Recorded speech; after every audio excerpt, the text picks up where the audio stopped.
going on today, guys? It's been a minute. It's been a while, actually. Figured since I had a slow day, start catching everything back up, try and repost for YouTube again. White truck is getting torn apart, normal Dodge issues. But we're going to talk mainly today about the black truck as to what has changed. Because it's been a minute. So we're going to get it all laid out, and I'm going to give you my personal review of a second gen swap, and are they worth the money?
Let's just talk about the whole truck as to what's changed, what hasn't, stuff like that.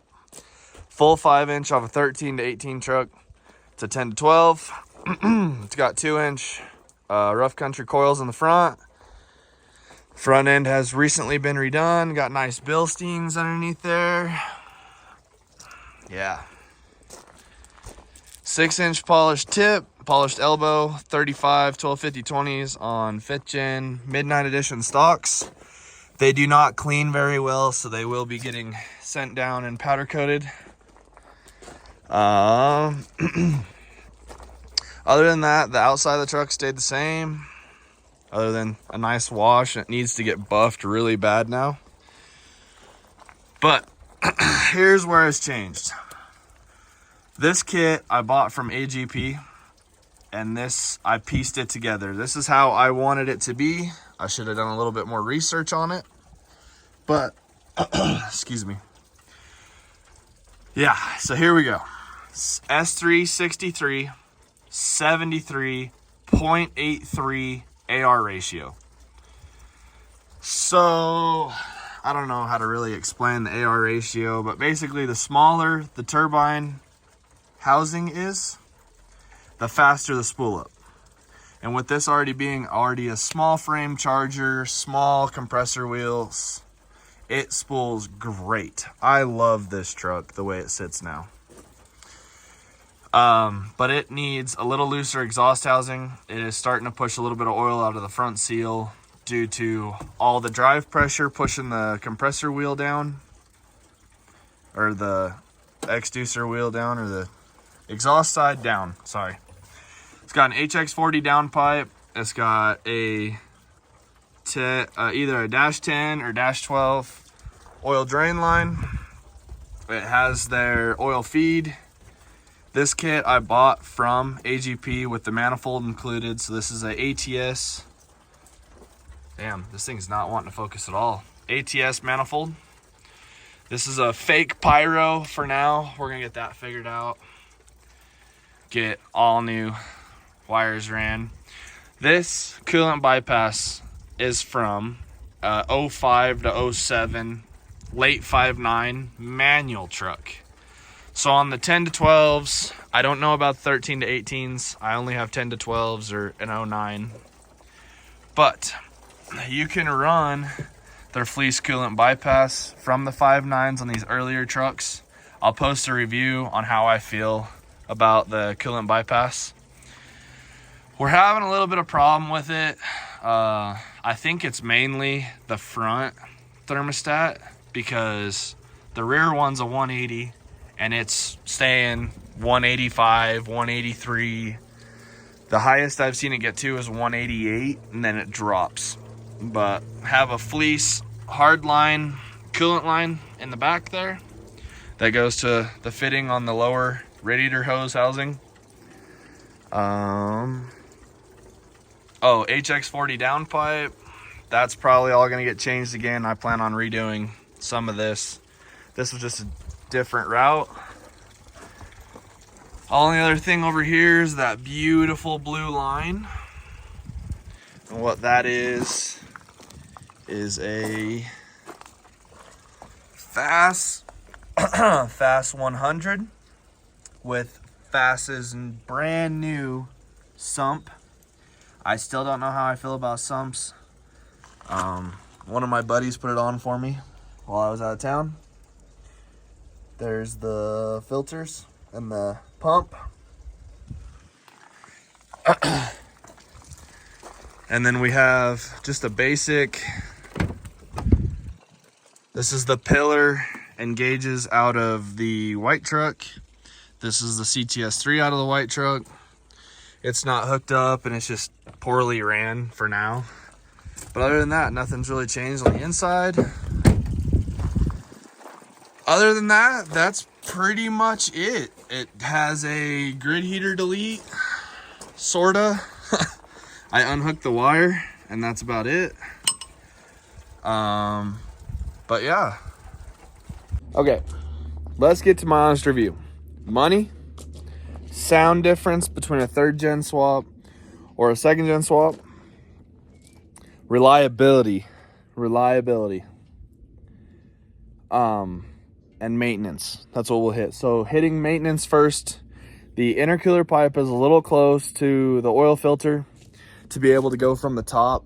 I normally just pull the intake off and I can pull the filter out that way. You do have to kind of go to the bottom because you can't get in between the intercooler pipe and the shock tower. But maintenance wise, it's little things. If you lose a charger, it's so much easier to change a charger on a high mount, low mount than it is like a stock turbo. Reliability. It depends on what charger you go with. If you go with a much bigger charger, like a 480, some people have great luck with a 467.7. I've had really good luck on 300s, S300s, because the white truck is S363, or S366, sorry. That one's got a little looser exhaust housing. That one's a better setup, but I've had really good luck with S300s. I'd like to cross the S400 bridge, like a 464 or something. I'm just looking for something to go to work, run and drive.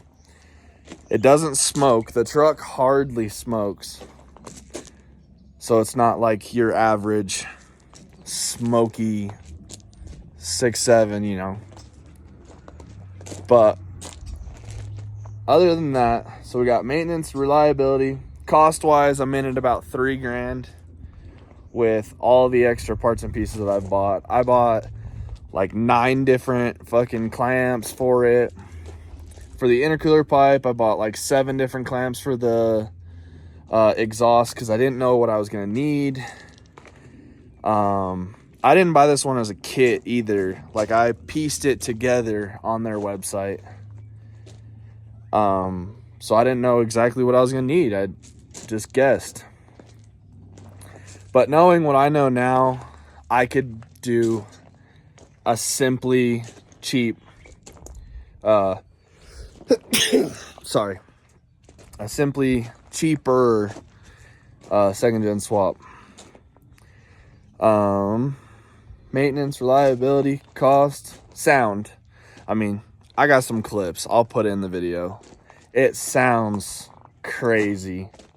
It's not as raspy or arrogant, I should say, as a S400 or S400 on a Steed Speed.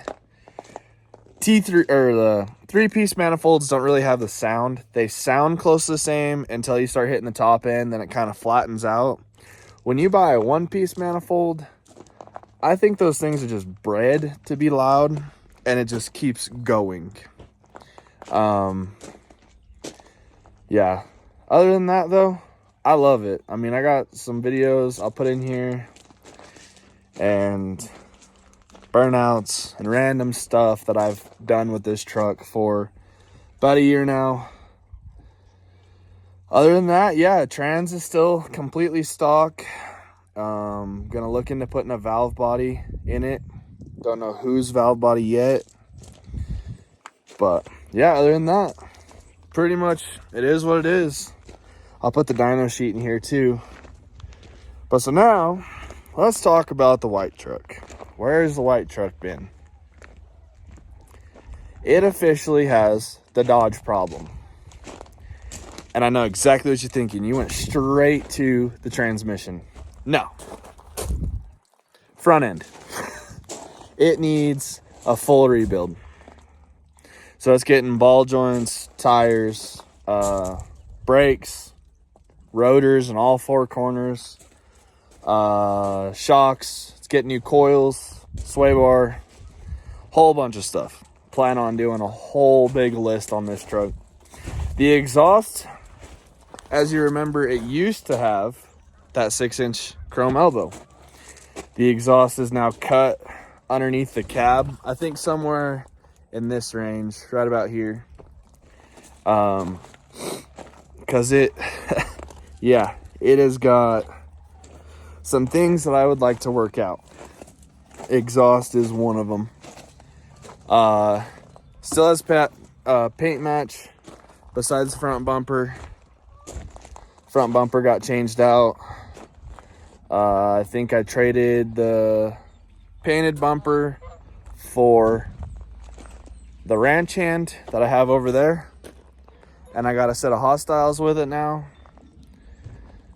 But other than that, still runs great, still drives great. Transmission is still holding together. But as far as like front end, and then the previous owner decided he wanted to do the trim and beat the ever-living shit out of the fenders. I'd like to change that. The random wires hanging down, I don't know what that's all about. Have traced those, probably for the rock lights that are on it. But other than that, yeah, not much else is going on. In my process of editing this video, I forgot to mention if I feel it's worth it.